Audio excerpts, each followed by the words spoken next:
పల్నాడు జిల్లా పిడుగురాళ్ల వైసీపీ కార్యాలయంలో మాజీ గురజాల ఎమ్మెల్యే కాసు మహేష్ రెడ్డి మీడియాతో మాట్లాడారు. వైసీపీ కౌన్సిలర్లు 13 మందిని పిడుగురాళ్ల పోలీసులు కిడ్నాప్ చేశారు. వాళ్ల ఫోన్లు కూడా స్విచ్ ఆఫ్ వస్తున్నాయి. వారి బాధ్యతను పిడుగురాళ్ల సీఐ తీసుకోవాలని కాసు మహేష్ రెడ్డి డిమాండ్ చేశారు. కౌన్సిలర్లను వెంటనే వదిలిపెట్టకపోతే చట్టపరంగా పోరాటం చేయాల్సి వస్తుందని సీఐని హెచ్చరించారు. ప్రతి కౌన్సిలర్ ఇంటికి వెళ్లి కేసులున్నాయని అక్రమంగా తీసుకువెళ్లారని కాసు ఆరోపించారు. వారిని తక్షణమే పంపిస్తే వైస్ చైర్మన్ ఎన్నిక సజావుగా జరుగుతుందని కాసు మహేష్ రెడ్డి అన్నారు. మిమ్మల్ని సీఏ గారు రమ్మంటున్నాడని చెప్పి తీసుకెళ్ళి ఎక్కడ పెట్టారో ఇంకా తెలియట్లేదు. అందరి ఫోన్లు ఆఫ్ అయి ఉన్నాయి. చాలా మటుకు ఎక్కడో ఒక కరీముల్లా అనే కౌన్సిలర్ ఒక్కటే ఆన్లో ఉంది. అతనితో మాట్లాడాం, మీరే వినొచ్చు.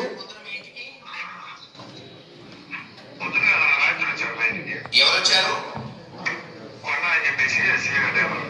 వచ్చి ఏం కేసు ఉందని మీరు తీసుకెళ్ళడానికి?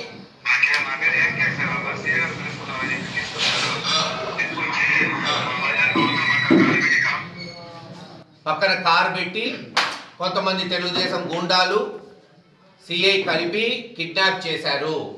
దీనికి పూర్తి బాధ్యత సిఐ వహించాలి. తక్షణమే మా కౌన్సిలర్లు, ఎందుకంటే ఇంకా గంట టైం ఉంది మాకు కౌన్సిల్ హాల్కి పోయే టైం.